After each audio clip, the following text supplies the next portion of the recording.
Hello student, welcome to your study. I am with you Abhinandan Kumar Jha. In this class, I am going to start the new topic that is chemical reactions and equations. NCERT chapter 1 class 10th. चलिए पढ़ेंगे सबसे पहले जानेंगे what is chemical reaction, how to write the chemical equation, second and balancing and unbalancing of chemical equations. तो ये तीन चीजें इस लेक्चर में पढ़ेंगे। इस आज की क्लास में हम जानेंगे what is chemical reaction, how to write the chemical equation and how to balance the chemical equations. यहां पर शुरू करते हैं लेक्चर। चैप्टर अपना chemical reactions and equations, chapter 1 class 10।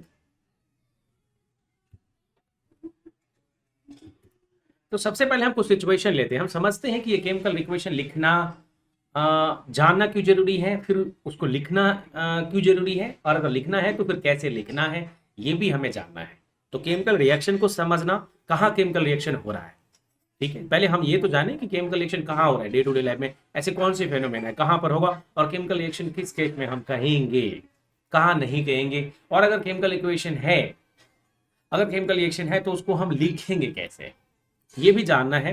तो बहुत ही अच्छा इंटरेस्टिंग टॉपिक है, तो इसको हम डिटेल में पढ़ेंगे। तो एक एग्जांपल लेता हूँ कि आपने अक्सर देखा होगा कि गर्मी के दिनों में तो खास करके जब कोई मिल्क, एक ग्लास ऑफ, यहाँ पर देख लीजिए, हमने एक दूध लिया सुबह में और उसको गर्म करके आपने छोड़ दिया, और शाम को जब पीने के लिए जाते हैं और किचन में आपने फ्रिज में नहीं रखा, so you will see that उसका टेस्ट पूरी तरह से खराब हो गया है और वो पीने के लायक नहीं होता है ना। पी पाते हो सुबह में, गर्मी अप्रैल और मई के महीने में, ठीक है, दूध रख दिया वो खराब हो जाता है, फट जाता है कई बार।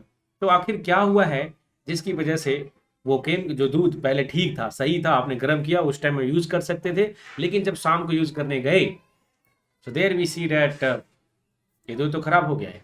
तो ऐसा क्या हुआ है, ये हमें जानना है इस चैप्टर में।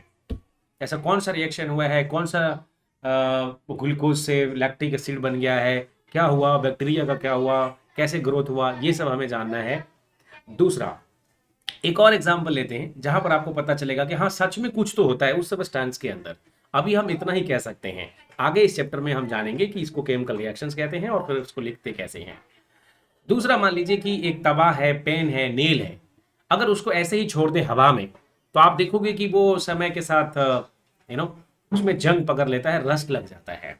देखा है आपने? नहीं देखा है तो ये देखिए, ये रेलवे का कुछ ऐसे ट्रैक लग रहा है और इसके ऊपर कितनी पपड़ी जम गई है, right. So all these layers are the oxides layer. और ये हुआ क्यों है? क्योंकि आयरन, जो कि लोहा जो आयरन है, इसने रिएक्शन कर लिया है ऑक्सीजन के साथ, और इसकी वजह से ये पपड़ी लग गया। क्योंकि हम चाहते हैं कि the substance that was earlier you have bought, जो आपने परचेज किया या जो आपने मैन्युफैक्चर किया, बनाया, वो वैसा ही होना चाहिए, लेकिन after time, with time and in the presence of atmospheric air or some humidity as well, you will see that ये जो आयरन नेल्स है, तवा है, उस सब में रस्ट लग जाते हैं और ये मुश्किल हो जाता है।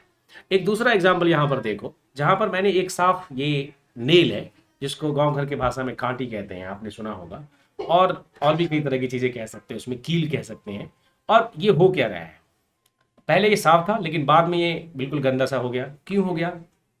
ऐसा क्या है, क्या हुआ है इसमें, ये जानना है। ये सब जो आप देख पा रहे हो कि पहले साफ था और फिर से इसमें जंग लग गया है, तो जरूर यहां पर एक केमिकल रिएक्शन हुआ है।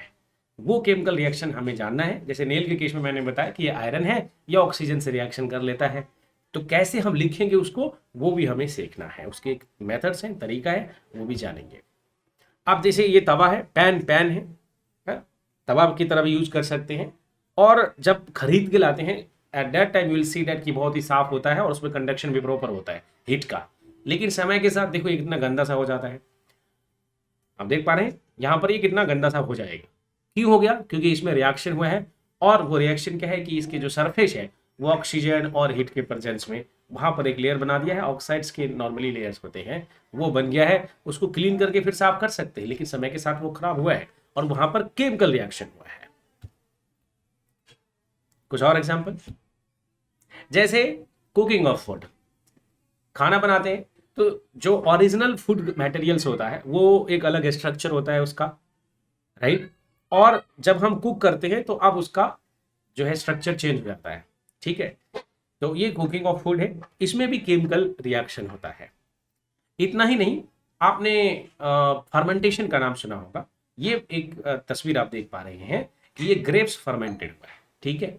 तो जो फर्मेंटेशन करके खास करके कोई लिक्विड बनाया जाता है, वाइन बनाया जाता है, ठीक है, तो वो भी एक केमिकल रिएक्शन है, ठीक है। वो एंजाइम के प्रेजेंस में ये सड़ जाते हैं। राइस का भी फर्मेंटेशन हो सकता है, ग्रेप्स का हो सकता है, किसी चीज़ का फर्मेंटेशन, खाने वाले पदार्थ का हम फर्मेंटेशन कर सकते हैं। गन्ने का होता है फर्मेंटेशन, और उस सबसे आइस बनाया जाता है। एक और एग्जाम्पल है the food you consume it.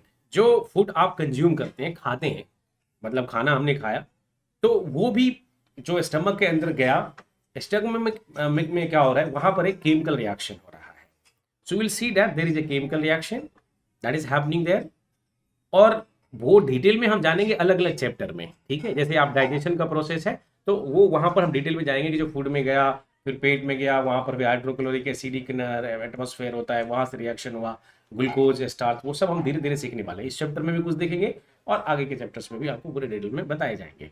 लेकिन यहाँ पर हमें क्या समझना है, यहाँ पर हम समझ पा रहे हैं कि there are some chemical reaction is happening and because of that the structure of the components is changing.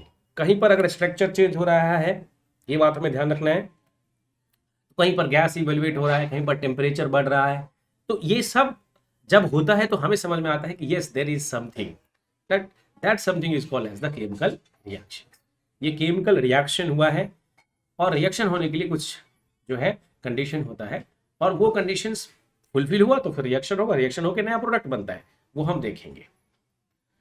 और जैसे हम सांस लेते हैं तो ये भी हमारा एक प्रोसेस है जिसमें हम सांस लेने की प्रक्रिया में भी आप देखो अगर तो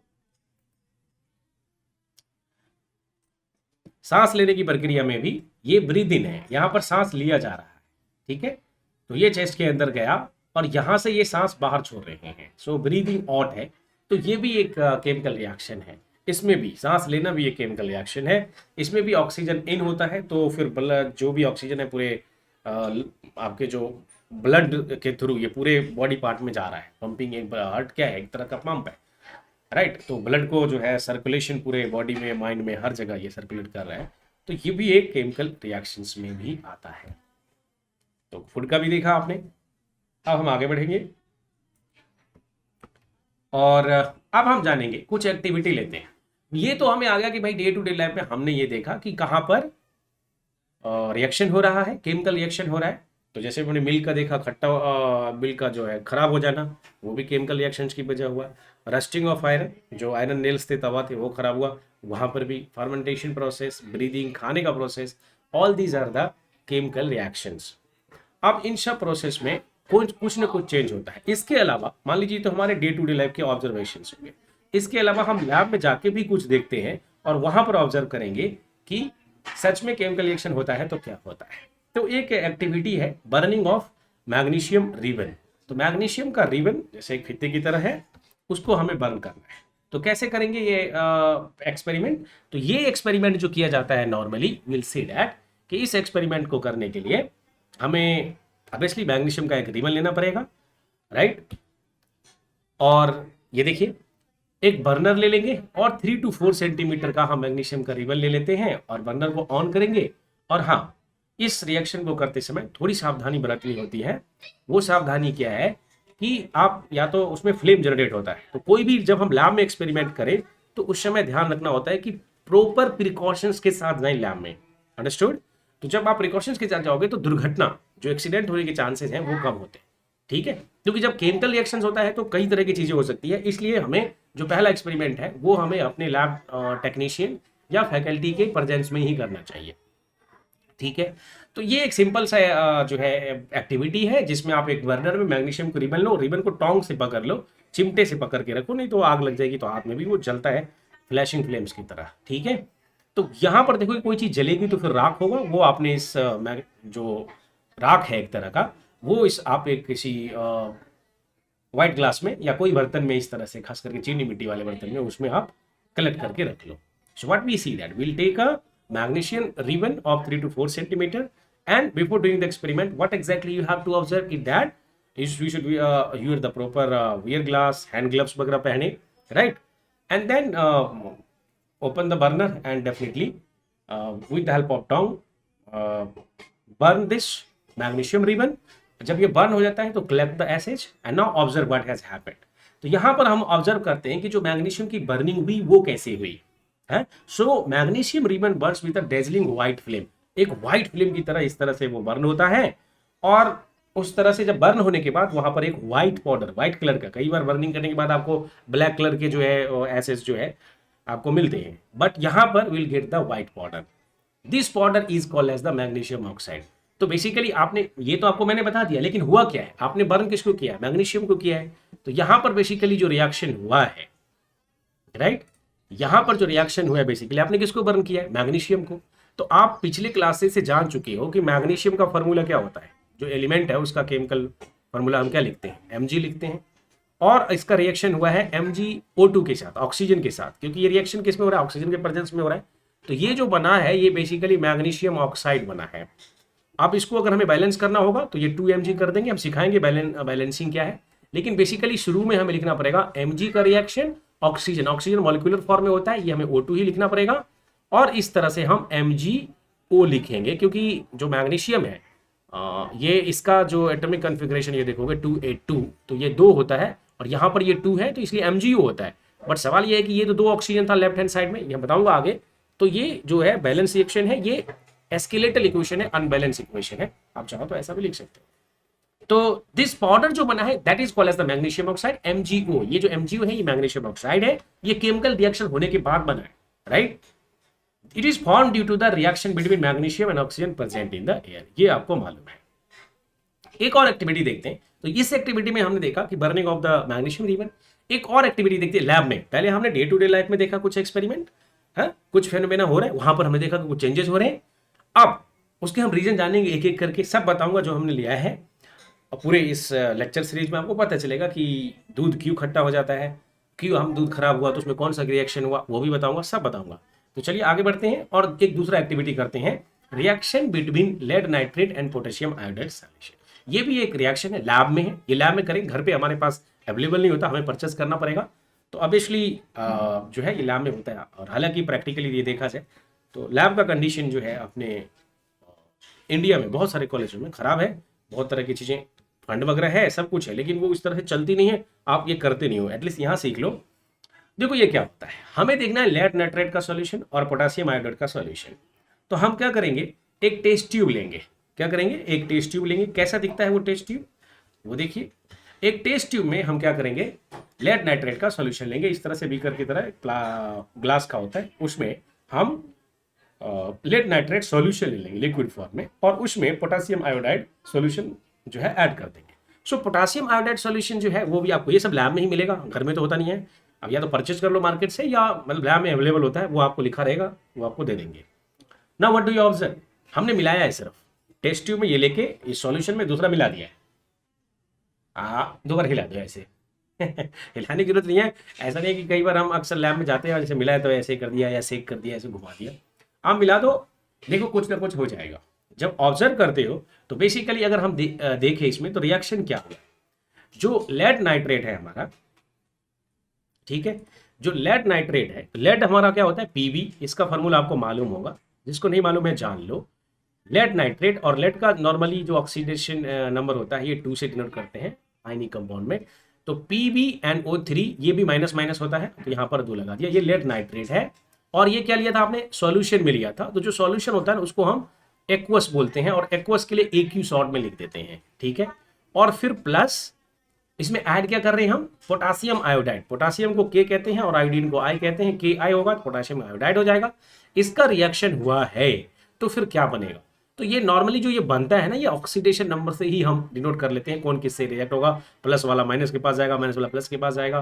तो ये चीजें हमें देखनी होती हैं. तो अब अगर हम देखेंगे तो इसमें बनता है पोटेशियम आयोडाइड बनता है Ki.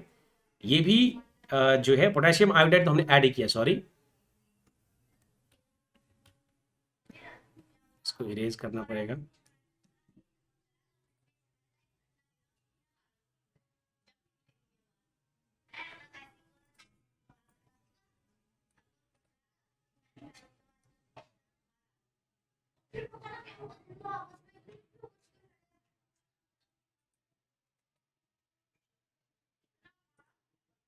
यहाँ पर जो है बनता है लेड आयोडाइड PbI2, ये देखो मैंने यहाँ लिखा ही है, ये PbI2 बनता है, और उसके बाद जो है पोटासियम नाइट्रेट बनता है। तो इसका बैलेंसिंग हम दिखा देंगे, बैलेंसिंग आगे पढ़ाने वाला हूँ, तो अभी मैं बैलेंसिंग नहीं बता रहा हूँ, ये 2 क्यों आ जाता है इसमें। तो बेसिकली आप तो ऐसे तो लिख सकते हो, देखो कोई भी रिएक्शन का एस्केलेटल रिएक्शन, अनबैलेंस रिएक्शन तो आप लिख सकते हो, क्योंकि आपको इसका जो है ऑक्सीडेशन नंबर, वैलेंसी, ये सब मालूम होता है, ठीक है। तो वैलेंसी अगर मालूम है तो हम उसे भी अरेंज कर सकते हैं, और फिर हम इसको लिख सकते हैं जो है, अगर 2 ये तो नहीं मालूम है तो इसको छोड़ दो, लेकिन हम इसको KNO3 वगैरह लिख सकते हैं, ये भी हमारा एक्वस होता है, जलीय विलयन होता है, ठीक है। तो ये हमारा दूसरा रिएक्शन था। इसमें हमने क्या किया, रिएक्शन था लेड नाइट्रेट का पोटेशियम आयोडाइड के साथ, और विल सी दैट कि इस तरह की चीजें हुई हैं। अब एक तीसरा एक्टिविटी भी लेते हैं, इससे देखो ये एक्टिविटी करना पड़ेगा, these are some chemical reactions, right. और केमिकल रिएक्शन को हम लिख कैसे रहे हैं ये तो मैंने दिखा दिया, लेकिन अभी हमें देखना कैसे है ये मैं आगे आपको बताने वाला हूँ। तो एक और एक्टिविटी करते हैं, लैब में तो कर ही सकते हो, मिला तो सकती हो, कुछ बन रहा है ये भी हम पता कर सकते हैं, लेकिन क्या बना है ये हमें केमिकल रिएक्शन को लिख के ही पता चलेगा ना। जैसे इस वाले केस में, ये जो प्रीवियस केस है, इसमें हमें लेड नाइट्रेट मिल जाएगा, सॉल्यूशन तो मिल जाएगा। अब वो लेड नाइट्रेट में कौन सा एटम है, कौन सा मॉलिक्यूल है, कितना मॉलिक्यूल है, ये नहीं किसी को मालूम है, मान लो एक बच्चे को, तभी तो उतना सॉल्यूशन तो आपको मिल जाएगा, मार्केट से खरीद तो ले आओगे, ठीक है। और पोटेशियम आयोडाइड भी ले आओगे, अब उसमें क्या है नहीं है केमिकल फॉर्मूला ये भी आपको नहीं मालूम, मिला तो दोगे और फिर देख सकते हो ऑब्जर्व बन गए। अब उसको लिखेंगे कैसे केमिकल रिएक्शन के फॉर्म में, ये भी हमें सीखना है। तीसरा एक्टिविटी है reaction between zinc and dilute hydrochloric acid और सल्फ्यूरिक एसिड। तो अब हम एक तीसरा रिएक्शन देख रहे हैं जिसमें जिंक का रिएक्शन देखेंगे, रिएक्शन देखेंगे जिंक का, मतलब जिंक, और फिर उसके बाद डाइल्यूट हाइड्रोक्लोरिक एसिड लो या सल्फ्यूरिक एसिड के साथ रिएक्शन देखेंगे। तो मान लीजिए कि हमारे पास एक बीकर है, यहां पर आप देखिए, ये मैं दिखा रहा हूं, ये आपका कोनिकल फ्लास्क है, ये एक बीकर ले लो, ठीक है, फ्लास्क। इसमें हम जिंक ग्रैन्यूल्स मिला देते हैं, क्या मिलाते हैं, जिंक ग्रैन्यूल्स मिलाते हैं। तो ये हमारा छोटे छोटे टुकड़े जिंक का यहां पर डाल दिया है। अब इसमें ये जो ऊपर वाला ये सॉलिड है ये। अब इसमें हम लिक्विड डाल देते हैं dilute sulphuric acid, concentrated sulphuric acid बहुत खतरनाक होता है। यहां पर भी जो लैब में रहते हो तो बहुत ही कॉशन और प्रिकॉशन से मालूम, क्योंकि अब जब बच्चा जाता है पहली बार उसको सब कुछ नहीं मालूम है, तो वो जो यहाँ पर लैब टेक्नीशियन की जरूरत होती है या फिर एक्सपर्ट फैकल्टी की जरूरत होती है, that must be there, otherwise some accident will happen and it will injure you. So ये बात ध्यान रखना, लैब में कहीं भी कुछ भी सामान उठा के कभी भी यूज मत करना, खास करके केमिकल लैब में, ठीक है। ये बात मैं बता रहा हूं, जब लैब में आप जो हो तो जो लैब टेक्नीशियन है, फैकल्टी, उनको पूछ लो भाई खतरा तो नहीं पैदा कर रहे, अंडरस्टूड ना, क्योंकि कहीं पर कंसंट्रेटेड सल्फ्यूरिक थोड़ा भी अगर बॉडी में लगेगा तो वो जल जाएगा, समझ रहे हो। तो इसलिए वहां पर डाइल्यूट सल्फ्यूरिक एसिड, मतलब सल्फ्यूरिक एसिड कम और पानी ज्यादा, एक गिलास पानी में ही डाल दो तो डाइल्यूट सल्फ्यूरिक एसिड हो गया। पढ़ेंगे हम, टाइट्रेशन पढ़ेंगे, उसमें बताऊंगा। तो उसमें मिला दिया है। थोड़ी देर के बाद देखेंगे कि इसके ऊपर देखो ये ग्लास ट्यूब है, एक ग्लास ट्यूब लगा दिया, इसको कॉर्क से ढक दिया गया है, कॉर्क से ढक दिया गया है। तो ये देखा गया कि यहां पर ऐसे चिमनी में धुआं निकलता है ना, उस तरह से हाइड्रोजन गैस निकल रहा है उसमें से। तो रिएक्शन किसके बीच में हुआ, जिंक और सल्फ्यूरिक एसिड के बीच में ये रिएक्शन हुआ है। तो हुआ क्या है, इसमें गैस इवॉल्व हुआ है, इस वाले रिएक्शन में गैस इवॉल्व हुआ है, ठीक है। तो एसिड को हैंडल करना बहुत ही केयर में, ये प्रोसेस मैंने दिया है कि पहले आपको you have to take the zinc granules in a conical flask and add some dilute hydrochloric acid और sulphuric acid to this, and do you observe anything happening around the zinc granules, will see that कि कुछ evolve हो रहा है, ऐसे कुछ evolve हो रहा है, उसमें से कुछ जनरेट हो रहा है। So touch the conical flask or test tube, is there any change in the temperature? Temperature में भी कोई चेंज होता है, ये भी आप देख सकते हो। गैस इवॉल्व हो रहा है और हाइड्रोक्लोरिक एसिड है, तो टेम्परेचर को भी हम मेजर कर सकते हैं, देख सकते हैं, तो आपको पता चल जाएगा कि इसके टेम्परेचर में भी चेंज होता है। तो नॉर्मली ये जो 3-4 एक्टिविटी ली गई, इस सब से हमने क्या देखा ओवरऑल, और कुछ फिजिकल जो phenomena day to day life में हो रहा है वो हमने देखा डे टू डे लाइफ का। और अब हम देखने जा रहे हैं, हमने लैब के भी कुछ एक्सपेरिमेंट किए। So what exactly we have observed so far now, so if there is a chemical reaction that is happening, we see that the following things will happen always. या तो उसके स्टेट में change हो रहा है, state में change होना है, कोई सॉलिड था तो लिक्विड बन रहा है, कोई लिक्विड है तो फिर सॉलिड बन सकता है, या लिक्विड था तो लिक्विड भी रह सकता है। तो स्टेट में चेंज हो रहा है उसके, समझ आ रहा है, या फिर उसके कलर चेंज हो रहे हैं, कलर चेंज हो रहा है। दूध अगर फट जाता है तो उसका देखो उसका स्टेट भी चेंज हो गया। दूध अगर खट्टा हो गया समय के साथ उसका कलर भी चेंज हो सकता है। कलर चेंज जैसे कि आप रस्टिंग में भी देखो, रस्टिंग में बताया था कि आपने नेल ले लिया, जब साफ साफ था तो कैसा था, और बाद में गया तो ब्राउन गोल्डन ब्राउन हो गया, right. So there may be the possibility that there is the change in the state, state में चेंज हो जाए, कलर में चेंज हो जाए, राइट। और इवेल्युएशन ऑफ गैस, और the gas may evolve. For example in the previous case we have seen that कि zinc का आपने सल्फ्यूरिक एसिड के साथ रिएक्शन कराया तो वहां पर गैस बन रहा था, वेपर बन रहे थे, बबल बन रहे थे। और there may be some change in temperature, तो या तो टेम्परेचर भी चेंज होता है। अब ये टेम्परेचर चेंज होने वाले कुछ और भी दिखाता हूं रिएक्शन, तो आपको रियलाइज होगा कि हाँ सच में टेम्परेचर चेंज भी होता है। हमने दो चीज को मिलाया रूम टेम्परेचर पे, बाद में देखा तो इतना गर्म हो गया, so means that the temperature has right. ऐसे कुछ रिएक्शंस देखते हैं, right. So in fact we'll see that की large variety of chemical reactions in our day to day life we see it, तो फिजिकल फेनोमेना हो या फिर chemical reactions हो। क्लास 9th में भी हमने देखा था फिजिकल चेंजेस और केमिकल चेंजेस के बारे में, लेकिन जहां पर केमिकल चेंजेस होता है वहां पर केमिकल रिएक्शन होता ही होता है, ये बात ध्यान रखना है, right. So what is the objective of this chapter? Overall इस चैप्टर में हमें पढ़ना क्या है? इंट्रोडक्शन से तो हमें ये पता चल गया है कि we will study the various types of chemical reaction, हमें अलग अलग तरह के केमिकल रिएक्शंस और फिर उसके सिंबॉलिक रिप्रेजेंटेशन के बारे में इस चैप्टर में पढ़ना है। टाइप्स ऑफ केमिकल रिएक्शंस के बारे में पढ़ना है, ठीक है, टाइप्स ऑफ केमिकल रिएक्शंस के बारे में पढ़ना है, रेंसिडिटी और कोरोजन के बारे में पढ़ना है। तो ये चैप्टर चलते फिरते याद रहना चाहिए, कुछ बातें कि पढ़ना क्या है, केमिकल रिएक्शंस होता क्या है उसके बारे में पढ़ना है, टाइप्स ऑफ केमिकल रिएक्शन जो मैं अगले लेक्चर में कराऊंगा उसके बारे में पढ़ना है, और रेंसिडिटी और कोरोजन एक लेक्चर 3 लेंगे, उसमें आपका कंप्लीट हो जाएगा। तो बहुत ही आसान चैप्टर, इंटरेस्टिंग चैप्टर और यूजफुल चैप्टर। देखिए अब हम जानेंगे, यहां तक तो आपको समझ में आ गया कि इस तरह से ये, जैसे एक एग्जांपल बताता हूं चेंज इन टेम्परेचर वाला, कि चूना आपने देखा होगा गांव में लोग कैल्शियम ऑक्साइड जिसको हम बोलते हैं वो यूज करते हैं, उसमें अगर हम पानी मिला दें तो क्या होगा वो देखेंगे आगे रिएक्शंस में। आप सोच के मुझे बताना, कमेंट करके बताना कि सर हमने ऐसा रिएक्शंस किया था, हमने चूना जाके खरीद के लाया और फिर उसमें पानी मिलाया, देखा हमने क्या होता है, ठीक है। तो हमें जरूर बताइएगा। चूना लोग पान में भी डाल के मिला के खाते हैं, तो वो कैसे बनता है जरा वो बताते ना। वो पत्थर के ले आते हैं छोटे छोटे बारीक से, पानी मिलाते हैं, फिर देखना उसमें क्या क्या वेपर इवेपोरेशन होता है, क्लियरली दिखेगा टेम्परेचर बढ़ रहा है और उसमें से वेपर्स जो है इवेपोरेशन हो रहा है, बबल्स बन रहे हैं, ठीक है। अब हम जानेंगे what is chemical reaction equations. तो हमने जाना केमिकल रिएक्शंस कहाँ कहाँ हो सकते हैं, ठीक है, कोई बात नहीं, लेकिन सबसे पहले हम ये जानेंगे कि ये केमिकल इक्वेशंस क्या होता है, ठीक है। तो जहां केमिकल रिएक्शन है उसको लिखने के लिए हमें क्या चाहिए, केमिकल इक्वेशन चाहिए, ठीक है। केमिकल रिएक्शन को लिखने के लिए हमें क्या चाहिए, केमिकल इक्वेशन चाहिए।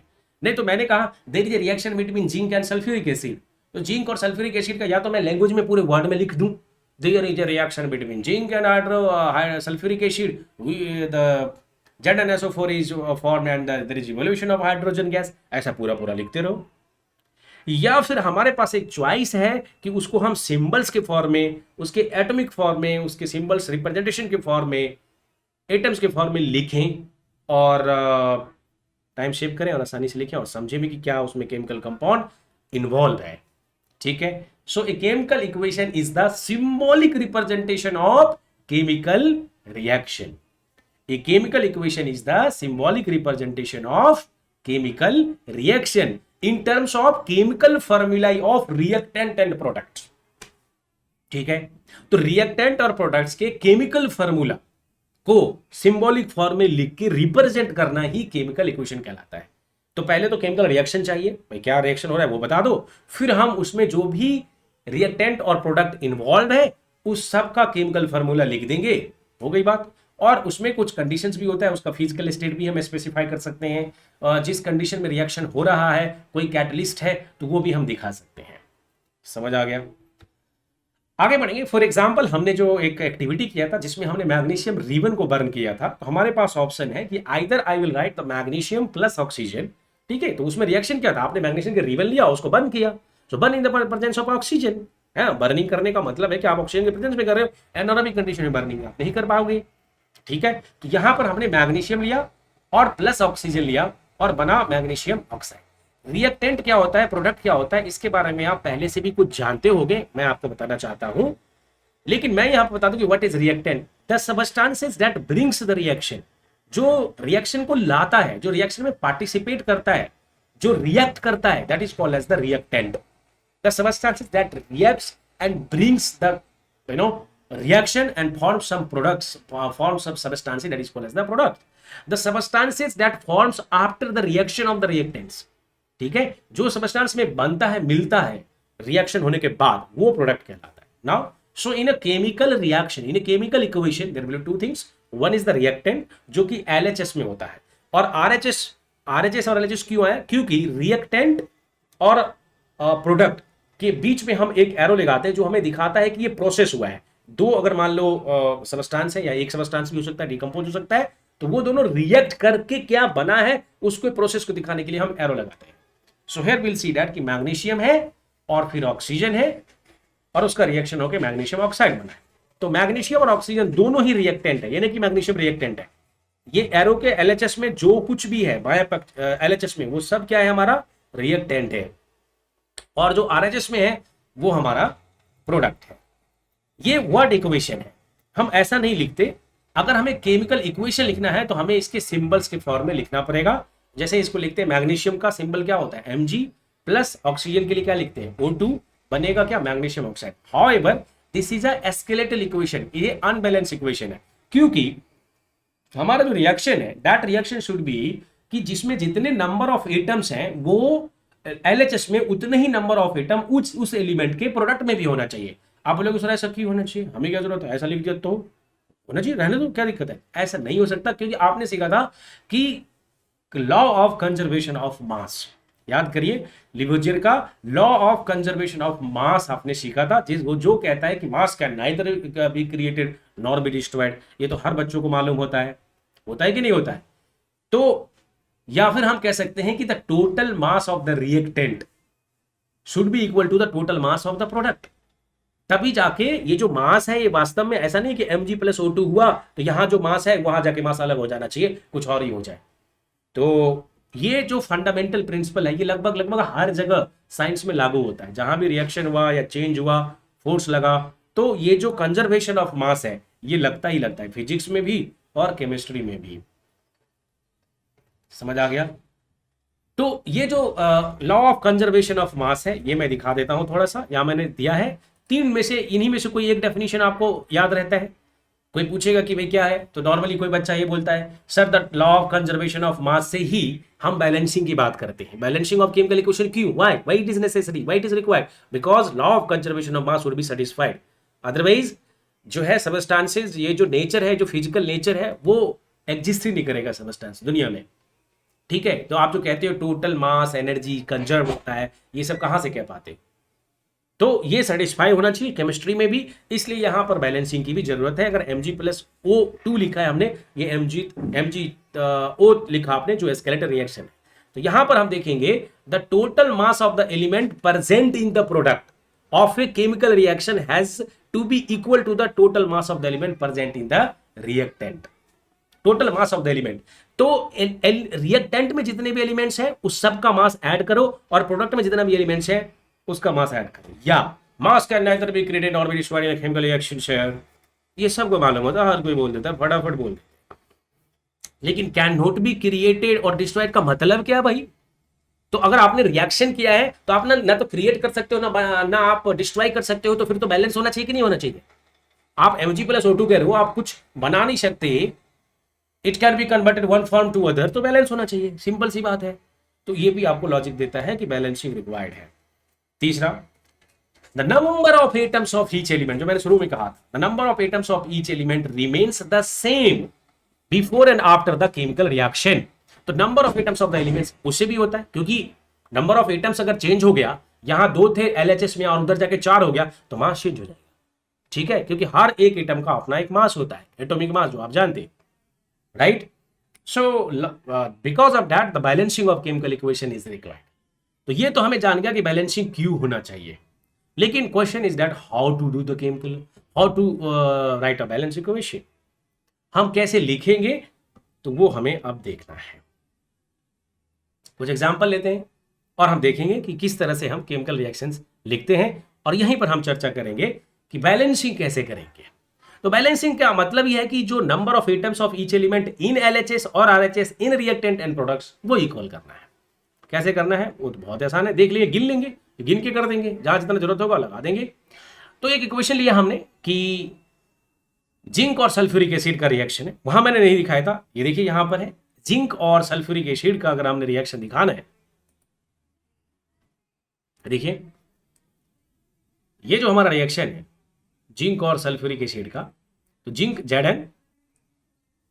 Zn प्लस H2SO4 ये सल्फ्यूरिक एसिड होता है।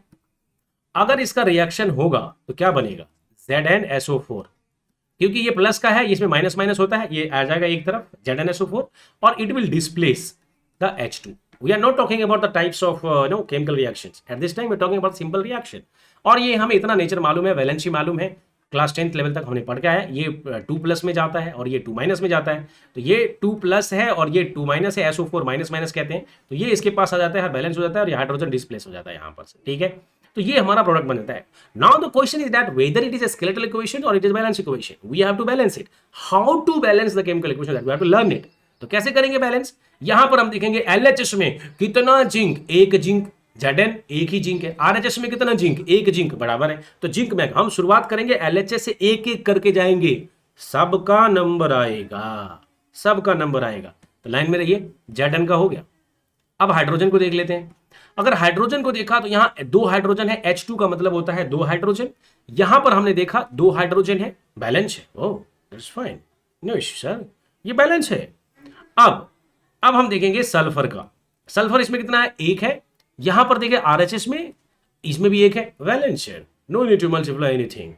Now we'll see that the oxygen, what is the oxygen, the number of oxygen atoms here in this reactant, sir, this is OR, O4, 4 यहां पर oxygen है और RHS में भी 4 oxygen है, oh my God, it is balance already. यहां पर हमें कुछ भी ऐड नहीं करना है। कई बार ऐसा होगा कि आप सिर्फ फॉर्मूला लिखोगे तो आपको बैलेंस ही क्वेश्चन मिलेगा, मिल जाए तो खुशियां मनाओ और नहीं मिले तो बैलेंस करेंगे। अभी बहुत सारे रिएक्शन हमें देखने हैं एक एक करके, तो बने रहिए क्लास में, देखिए पूरा वीडियो। अब हम एग्जांपल 2 लेते हैं और इस एग्जांपल 2 में हम देखेंगे कि किस तरह से आयरन का रिएक्शन अगर वाटर के साथ हो जाए तो फिर क्या होगा। अरे भाई, लोहे में अगर पानी पड़ता रहेगा तो कुछ समय के बाद जंग लग के वो खराब होने लगेगा। तो लोहा क्या है भाई, हमें मालूम है कि लोहे को हम लिखते हैं Fe प्लस H2O। तो लोहा Fe iron and the reaction is H2O water पानी, और इसका रिएक्शन करना है हमें। तो जब ये रिएक्शन होता है तो ये क्या बनता है, Fe3O4। दो जो लोहा होता है ना उसके 2 स्टेज होते हैं, Fe2 और Fe3, ये 3 में होते हैं, ये 2 तरह की वैलेंसी रखते हैं अपने पास। तो Fe3O4 ये फेरिक ऑक्साइड बन जाएगा, प्लस इसमें से हाइड्रोजन डिस्प्लेस हो जाता है।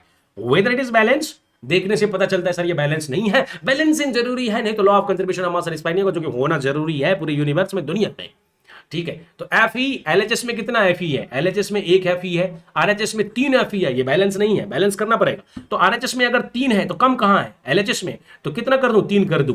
अब एक बच्चा बोलता है कि सर यहां पर तो Fe3 था, यहां पर क्यों नहीं लगाया ऐसे, यहां पर हम ऐसे नहीं लगा पाएंगे। क्यों सर, ऐसा क्यों, क्योंकि ये Fe3 इसलिए आया क्योंकि ये ऑक्सीजन के साथ बैलेंस होना है, और जब भी हम यहां पर नंबर ऑफ एटम्स डालेंगे तो LH, ये दोनों का मतलब अलग है। देखो जब हम कहते हैं 3Fe और कहते हैं Fe3, तो दोनों का मतलब क्या है, यहां पर Fe के 3 मॉलिक्यूल की बात करते हैं हम, और Fe3 Fe के 3 एटम की बात करते हैं।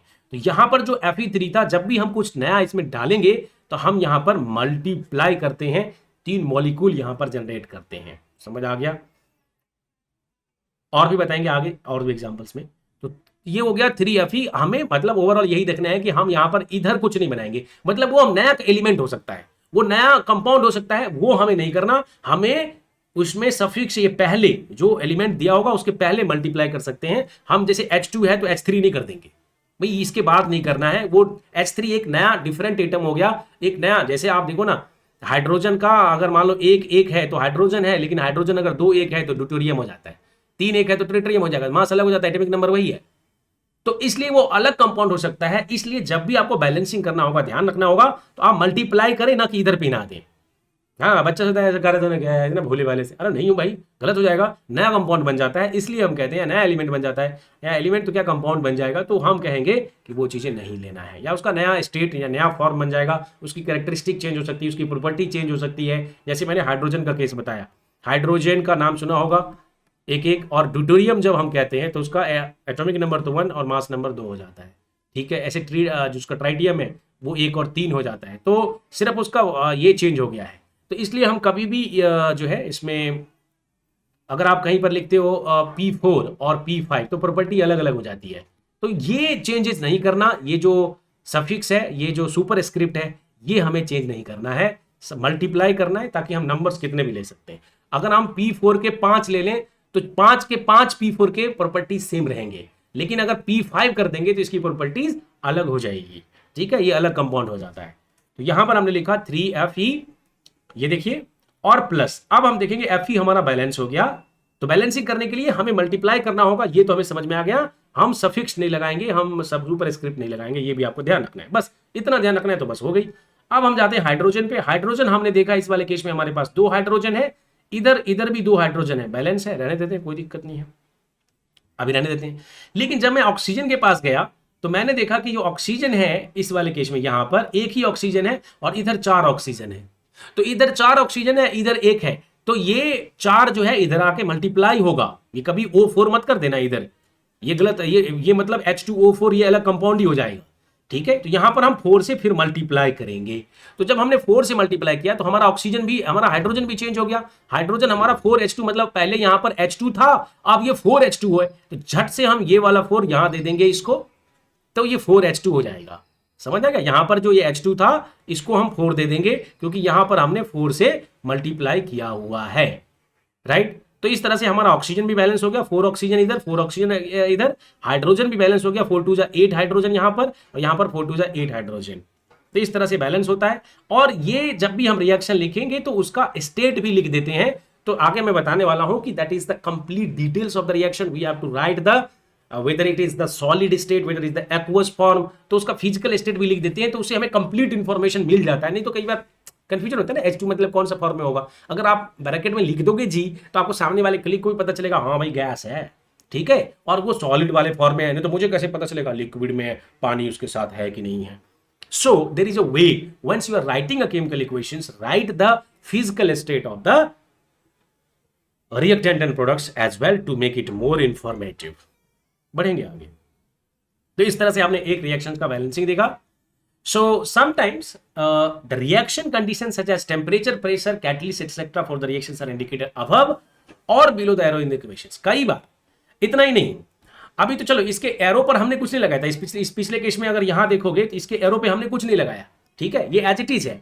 लेकिन कई बार सिर्फ स्टेट लगाने से काम नहीं चलता है, वो किसी पर्टिकुलर टेम्परेचर पे हो रहा होता है, या वो रिएक्शन किसी कैटलिस्ट, किसी अदर एलिमेंट के प्रेजेंस में हो रहा होता है, तो वो भी हमें लिखना होता है, तो वो हमें देखेंगे, उससे हमारा रिएक्शन और कंप्लीट हो जाता है। तो ये जो आपको दिखा रहा हूं मैं स्क्रीन पे, ये देखिए, ये कार्बन मोनोऑक्साइड है और उसका रिएक्शन हो रहा है हाइड्रोजन के साथ। तो CO प्लस H2 है, क्या दे रहा है, CHOH। अब इस एरो के ऊपर आपने 340 लिखा हुआ है, ये जो 340 ATM है, ये जो आपने लिखा है दैट इज द टेम्परेचर, ये प्रेशर कंडीशन है, या तो कोई टेम्परेचर भी हो सकता है, कोई प्रेशर भी हो सकता है। तो पर्टिकुलर प्रेशर पे वो रिएक्शन होता है, फैसिलेट होता है। अगर वो प्रेशर से कम है, ज्यादा है, तब भी वो रिएक्शन होने की संभावना नहीं रहती है। तो ये बातें ध्यान रखना है। अब एक और रिएक्शन है, जैसे यहां पर ये देखिए, कार्बन डाइऑक्साइड का आपने रिएक्शन देखा होगा, सुना होगा, कार्बन डाइऑक्साइड और अगर वाटर का रिएक्शन हम करा दें, ठीक है, जैसे प्लांट में ये रिएक्शन होता है। प्लांट में क्या होता है, कार्बन डाइऑक्साइड, हम दिन के अंदर क्या करते हैं, हम कार्बन डाइऑक्साइड छोड़ते हैं, तो वो प्लांट ले लेता है अपने पास। प्लांट, उसमें वाटर रहता है, उसकी जड़ों में पानी डालते हो या मिट्टी से ले लेता है वो पानी, right. So in the presence of sunlight and chlorophyll, जो प्लांट है वो अपना फूड कैसे तैयार करता है, तो कार्बन डाइऑक्साइड तो उसको मिल रहा है, वाटर भी मिल गया, ऊपर से उसको कैटलिस्ट वगैरह क्या मिल रहा है, अदर कंडीशंस क्या मिल रहा है, सूरज की रोशनी मिल रही है, ठीक है, और क्लोरोफिल है। तो जिस दिन सूरज की रोशनी है प्रॉपर डे लाइट, एकदम क्लीन डे लाइट है, तो उस दिन उसको ज़्यादा खाना बनाने का ऑप्शन मिलता है। जिस दिन बादल लगा होगा, नहीं मिलेगा, तो उसको कम खाना या उसका बचा हुआ खाना ही यूज़ करना पड़ेगा, मतलब पहले से जो फैट है वो उसको यूज़ करेगा। That because this reaction happens facilitate in the presence of sunlight and the chlorophyll is present itself in the plant leaves। तो ये रिएक्शन बन के ग्लूकोज बन जाता है C6H12O6 और ये एक्वस फॉर्म में होता है, AQ है। इसके साथ साथ इसमें ऑक्सीजन बनता है, वही ऑक्सीजन जो प्लांट रिलीज करता है। इसलिए कहते हैं पेड़ पौधे लगाओ। क्यों लगाओ? क्योंकि वो ऑक्सीजन ज्यादा रिलीज करेगा। वो ऑक्सीजन आप लेते हो, ह्यूमन लेता है, एनिमल लेता है, ठीक है। That is required to sustain our life. सांसें बंद हो गई तो जीवन बंद हो जाएगी। समझ आ रहा है? आप ये मत समझेंगे मैं कुछ दिन रोक के रख लेता हूँ सर, मैं योगा करता हूँ। अरे वो अलग बात है भाई, वो थोड़ी देर के लिए रोक के रखते हो। मैं वो बात कर रहा हूँ कि जब सांस चलना बंद हो जाए तो उस केस में क्या होगा। तो इसलिए प्लांट लगाना चाहिए क्योंकि ऑक्सीजन का लेवल हो जाएगा। लेकिन ऐसा नहीं है कि प्लांट लगाने से भी अगर प्लांट बहुत सारा लगाए तो किसी की डेथ नहीं होगी, वो नेचुरल डेथ तो अलग चीज है। बट ऑक्सीजन का लेवल कम नहीं होगा, सांस लेने में तकलीफ नहीं होगी अगर ज़्यादा से ज़्यादा पेड़ रहेंगे तो। और वो प्यूरिफाई भी करता है, आगे पढ़ेंगे पॉल्यूशन वाले चैप्टर में। दूसरा है इसमें वाटर भी जनरेट होता है, H2O, तो वो तो प्लांट के अंदर ही रहता है, लेकिन ऑक्सीजन फिर धीरे धीरे करके उससे बाहर आ जाता है और वो हमें मिलता रहता है। तो ये एक रिएक्शन था। लेकिन क्या ये बैलेंस है ये रिएक्शन? जरा चेक कर लेंगे। तो अगर बेसिकली ये जो रिएक्शन था अगर देखा जाए तो ये रिएक्शन जो था कार्बन डाइऑक्साइड और प्लस H2O का रिएक्शन था, बन रहा था इसमें, इसके प्रेजेंस में, सनलाइट के प्रेजेंस में, जिसको यूवी भी बोलते हैं, अल्ट्रावायलेट रेड, और ये क्लोरोफिल, इसके प्रेजेंस में बना क्या था? ग्लूकोज। ग्लूकोज का फॉर्मूला हमेशा याद रखना, C6H12O6। ये ग्लूकोज था, इसमें बना था ऑक्सीजन और इसमें बना था H2O। ये रिएक्शन आता है, इसको हमें बैलेंस करना होता है। तो इसको बैलेंस कैसे करते? देखो LHS में कितने कार्बन है, हम LHS से एक एक करके सभी एलिमेंट को चेक करेंगे। तो हमारा एक एलिमेंट यहां पर कार्बन है और यहां पर कितने एलिमेंट्स है? 6 एलिमेंट्स है कार्बन के। तो यहां पर हमें 6 से मल्टीप्लाई करना, C6 यहां नहीं देना, 6 से मल्टीप्लाई कर देना, 6U, ठीक है। कार्बन बैलेंस हो गए। अब उसके बाद यहां से ऑक्सीजन कितना हो गया? ऑक्सीजन हो गया 6 दूना 12, 6 2 12 और 1 13 हो गए। और इधर अगर हमने देखा तो यहां पर 6 है, 6 2 8 और 8 1 9 है, ठीक है। तो अभी हम इसको रहने देंगे, 8 1 9 है, 4 की कमी है RHS में, तो हमें ऑक्सीजन को भी बैलेंस करना पड़ेगा, तो वो देख लेंगे। अच्छा, लेकिन उसके बाद अगर हमने देखा उसको रहने दो। क्यों रहने दें सर? आपको कैसे पता? आप बोल रहे हो, आपको पहले से मालूम है इसलिए आप बोल रहे हो। अरे नहीं भाई, हमें हाइड्रोजन को भी चेक कर लेंगे, मल्टीप्लाई करना पड़ेगा, क्योंकि यहाँ ऑक्सीजन जो है ज्यादा है, इधर कम करना पड़ेगा। मल्टीप्लाई कहां पर करेंगे? क्योंकि ऑक्सीजन हाइड्रोजन में भी है, ऑक्सीजन यहां भी है। तो एक बार हम हाइड्रोजन की भी स्थिति भी जान लेंगे, क्योंकि दोनों जगह है, हाइड्रोजन के साथ भी ऑक्सीजन है और ऑक्सीजन अलग से भी है। इसलिए हम यहां पर क्या करेंगे कि हाइड्रोजन को भी काउंट कर लेंगे। यहां पर हाइड्रोजन सिर्फ 2 है LHS में, और इधर देखो 12 है, और फिर इधर 14 है, 12 और 2 14 है, 14 है। और यहां पर कितना है? ये देखो सिर्फ H2O है, यहां पर 12 है, यहां पर 12 है, और यहां पर 2, तो ये क्या हो जाएगा? 14। तो 14 अगर हाइड्रोजन हो गया तो यहां पर हमें 7 से मल्टीप्लाई कर देना चाहिए, 7H2। तो इस तरह से हाइड्रोजन तो बैलेंस हो गया। क्या ऑक्सीजन बैलेंस हुआ उससे? ये चेक करना पड़ेगा, क्या ऑक्सीजन बैलेंस हुआ? तो अब ये इसमें ऑक्सीजन हो जाएगा 7, और इधर ये था 12, 6 2 12, 12 और 7 19 हो गए। और इधर कितना है? 6, यहां पर क्या था? 6, और यहां पर क्या था? O2। तो 6 और 2 ये क्या हो जाएगा? 8, और ये एक 9 हो जाएगा। लो जी, अब ऑक्सीजन आपका, हाइड्रोजन तो बैलेंस हो गया, ये 12 और 2 ये 14 कर लिया आपने, लेकिन ऑक्सीजन अभी भी बैलेंस नहीं हुआ है। तो ऑक्सीजन को ऐसे काउंट करके, ये देखो दोबारा से बता देता हूं, 6 दूना 12 और ये प्लस 7 19 हो गई। और यहां पर हमने देखा तो ये 6 और 2 8 और एक 9 ही है, तो 10 की कमी है, वो पूरा कर दो। कम किधर है? RHS में कम है, तो हमें मल्टीप्लाई करना पड़ेगा। तो देख लो कैसे करेंगे। तो कई बार हमें मल्टीप्लाई करना भी पड़ जाएगा, देख लो।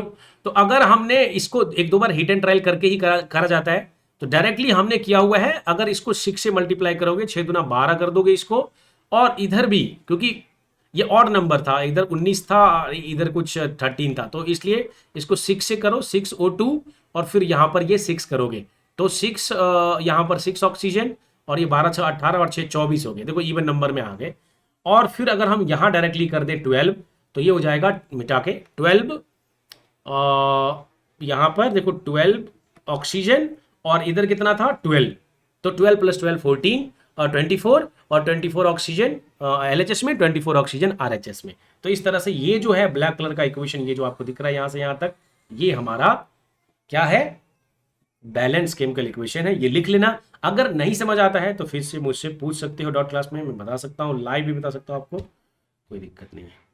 अब हम देखते हैं यहां पर हमारा होता है कि हम किस तरह से इक्वेशन को, केमिकल रिएक्शंस के इक्वेशंस को लिख सकते हैं, right. So far what we have learned, what is chemical reactions and how to write the chemical equations, right? So in a chemical reactions, you see that in day-to-day life, you see lots of chemical reactions. There is some chemical changes. There is the possibility of change of state, change of color, evolution of gases, change in temperature, right? And how to write the chemical equations with the symbolic representations of reactants and products. And sometimes we also highlight the temperature, pressure, catalyst conditions, as well as the solid and liquid states of the reactants and products as well. And we have also learned at this stage that how to balance the chemical reactions. Now we are able to solve some questions, exercise problems, वो मैं आपको दिखा देता हूं। तो सबसे पहले यहां पर देखिए, why should a magnesium ribbon be cleaned before burning in air? एक क्वेश्चन दिया आपके एनसीईआरटी बुक के प्रैक्टिस क्वेश्चन है कि why should a magnesium ribbon be cleaned before burning in air. तो जो मैग्नीशियम रिबन को आप बर्न करने जाइए थे, अगर उसको क्लीन नहीं करोगे तो उसके ऊपर इम्प्रिटीज रहता है, और इम्प्रिटीज रहने से जब वो बर्न होगा तो उसके ऊपर एक लेयर है, ऑक्साइड के लेयर्स है, तो आपकी जो बर्निंग है उसको हैम्पर करेगा, आसानी से बर्न नहीं होगा। यही इसका रीजन है कि that some oxide layer will present that will hinder the burning process. यही है। दूसरा है इसमें, write the balance chemical equation for the following chemical reaction. इसके लिए बैलेंस केमिकल रिएक्शन लिखो। तो ये इक्वेशन जरूर कर लेना, एग्जाम में क्वेश्चन आता है इससे रिलेटेड। पहला है हाइड्रोजन प्लस क्लोरीन, तो इसके लिए हमें लिखना है बैलेंस केमिकल रिएक्शन। तो देखो हाइड्रोजन, ये मैं पहला लिख रहा हूं, इसका मैं यहां से सॉल्व करके देता हूं, इसका आंसर देख रहे हैं, इसे आप कॉपी कर लेना, लिख लेना, हाइड्रोजन प्लस क्लोरीन, और ये क्या दे रहा है, हाइड्रोजन क्लोराइड। तो भाई इसमें हम क्या करें, ये तो हाइड्रोजन प्लस क्लोरीन, ये तो बैलेंस है। हाइड्रोजन का हम एटॉमिक नंबर यही लिखते हैं, ये Cl स्टेज में ही रहता है, एटॉमिक स्टेट में रहता है, मॉलिक्यूलर स्टेट Cl2 नहीं लगाते। हाँ, एक बच्चा कहता है कि मैं इसमें अगर Cl2 लगा दूंगा तो फिर 2HCl लगाओ, ठीक है। तो हम H+Cl लिख सकते हैं, ये Cl हो सकता है, लेकिन अगर किसी ने H+Cl2 लिख दिया और यहाँ HCl लिखा तो अब ये बैलेंस नहीं है। अब इसके लिए इसको 2H करना पड़ेगा और फिर इसको यहां से भी आपको 2 करना पड़ेगा। तो अब इस केस में बैलेंस हो जाता है। लेकिन आप चाहें तो ये वाला लिखें, ये 2 हाइड्रोजन हो जाएंगे, देखो RHS में, यहाँ भी 2 हाइड्रोजन LHS में, यहाँ पर 2 क्लोरीन, यहाँ पर भी 2 क्लोरीन हो गया, ये बैलेंस हो गया। दूसरा बेरियम क्लोराइड, तो बेरियम को क्या लिखते हैं, Ba, और क्लोराइड मतलब हमारा Cl2 होता है, प्लस एल्युमिनियम सल्फेट। तो एल्युमिनियम सल्फेट जो है हमारा, ये Al2SO4 होता है। एल्युमिनियम का 3 होता है और SO4 का 2- होता है। तो ये एक्चुअली क्या होता है, एल्युमिनियम का जो वैलेंसी होता है आप 3+ और SO4 को माइनस लिखते हैं, तो 2-, ठीक है, या माइनस लिखो या 2- लिखो, तो ये इसको जाता है और ये इसको जाता है, तो ये बनता है Al2SO4। इसके रिएक्शन से क्या बनेंगे, तो ये आयनिक कंपाउंड्स हैं, और इसको देखेंगे तो ये जो बेरियम है ये सल्फेट के पास चला जाता है इसमें, तो ये हो जाएगा BaSO4, ठीक है, BaSO4 बन जाता है बेरियम सल्फेट, और अल्युमिनियम के क्लोराइड बन जाते हैं, AlCl3 बन जाते हैं। लेकिन सवाल है कि क्या ये बैलेंस है, क्या ये बैलेंस है, इसको हमें बैलेंस करना पड़ेगा। तो बैलेंस करने के लिए हम देखेंगे बेरियम कितना है, इसमें 1 है, यहाँ भी 1 बेरियम है, क्लोरीन यहाँ पर 2 है और यहाँ पर क्लोरीन 3 है, तो क्लोरीन तो बैलेंस नहीं है, क्लोरीन बैलेंस नहीं है। सल्फर को चेक कर लेते हैं, पहले एक बार चेक कर लो, फिर उसके बाद मल्टीप्लाई कर देना जहां जो जरूरत हो। अल्युमिनियम को देखो, अल्युमिनियम यहाँ पर 2 है और एल्युमिनियम यहाँ पर 1 ही है, तो यहाँ तो 2 अल्युमिनियम दे दो। सबसे पहले तो अल्युमिनियम को बैलेंस कर लो, तो इसको हम अगर 2 अल्युमिनियम दे देंगे तो हमारा अल्युमिनियम आसानी से बैलेंस हो जाएगा। लेकिन अगर अल्युमिनियम को हमने 2 दिया तो क्लोरीन RHS में 6 हो गए, और यहाँ पर क्लोरीन कितना हो गया, क्लोरीन यहाँ पर 2 हो गए। तो यहाँ पर हमें 3 से 6 करने के लिए इसको हमें 3 से मल्टीप्लाई कर देना होगा।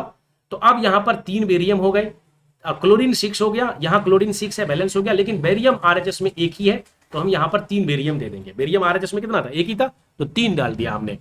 तो अब अगर LHS में देखें तो 3 बेरियम, RHS में देखें तो 3 बेरियम, क्लोरीन देखें LHS में 6 है, क्योंकि यहाँ कहीं क्लोरीन नहीं है LHS में, तो ये टोटल कितना हो गया, 6 क्लोरीन, और यहाँ पर भी 3 × 2 = 6 क्लोरीन हो गया RHS में, और SO4 था यहाँ पर, और यहाँ पर SO4 होल 3 है तो ये भी बैलेंस हो गया, सल्फर 3, ऑक्सीजन 12 और अल्मोनियम 2 है, अल्मोनियम भी यहाँ पर 2 है। So now all are the balance. So at this stage we will see that कि जो आपका दूसरा का आंसर है वो 3BaCl2 plus Al2SO4 whole 3, 3BaSO4, इसमें कुछ है नहीं, ब्रैकेट चाहो तो हटा सकते हो, और 2AlCl3 अल्मोनियम क्लोराइड। तो ये रिएक्शन था, दूसरा का आंसर था।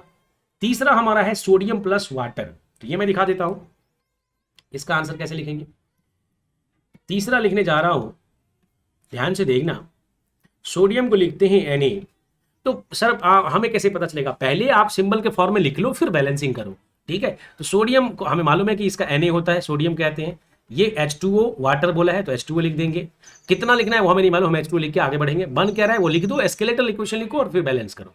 तो सोडियम हाइड्रोक्साइड Na हाइड्रोक्साइड तो OH होता है, हम ऐसा लिख के छोड़ देंगे। अब 1 2 होगा कि हमें नहीं पता, प्लस हाइड्रोजन तो H2 के फॉर्म में होता है, ये लिख के छोड़ दो, ठीक है। अब हम इसको अगर बैलेंस करेंगे देखेंगे तो Na 1 है, Na 1 है, इधर हाइड्रोजन 1 है और 2 2 1 3 है और इधर 2 है, तो हाइड्रोजन तो बैलेंस नहीं है। ऑक्सीजन बैलेंस है क्या? ऑक्सीजन 1 है, ऑक्सीजन 1 है, ऑक्सीजन बैलेंस है। तो अब अगर हम देखेंगे कि मुझे हाइड्रोजन सिर्फ बैलेंस नहीं है क्योंकि हाइड्रोजन LHS में 2 है और RHS में 3 है, तो क्या करेंगे, कैसे बैलेंस होगा? मतलब LHS में कम है, LHS में 2 ही है और RHS में 3 हो गया है। तो अगर मान लो कि इसको हम अगर 2 से मल्टीप्लाई कर दें तो ये हो जाएगा हमारा 2H2O, मतलब 4 हो जाएगा। किसमें? ये हमें ही डिसाइड करना होता है, 1 से मल्टीप्लाई करें 2 से करें, 2 से करेंगे तो 4 हाइड्रोजन हो जाएगा। और यहां पर हम अगर देखेंगे तो सिर्फ और सिर्फ 2 हाइड्रोजन है, और ये 2 था ही। अगर मैं इसको 2 से मल्टीप्लाई कर दूंगा, इवन में ज्यादा आसानी से हो जाता है तो इसे इवन बनाने की कोशिश करना, तो इसलिए मैं ये 2 से मल्टीप्लाई कर रहा हूं। तो अब हम देखेंगे इसमें 2 हाइड्रोजन और फिर ये 2 हाइड्रोजन, टोटल 4 हाइड्रोजन हो गए, और यहां पर भी 4 हाइड्रोजन हो गए, तो एक ही बार बैलेंस हो गया। लेकिन मेरे 2 से मल्टीप्लाई करने से हुआ क्या कि ये सोडियम जो है ये 2 से मल्टीप्लाई किया है, 2 सोडियम हो गए RHS में, तो यहां पर भी 2 सोडियम करना पड़ेगा। और फाइनल आंसर लिखने से पहले एक बार चेक जरूर कर लेना, नहीं तो गलत हो सकता है, ठीक है। फिर से चेक कर लेना फाइनल लिखने के बाद। सोडियम कितना? 2 LHS में, RHS में 2 बैलेंस है। हाइड्रोजन कितना?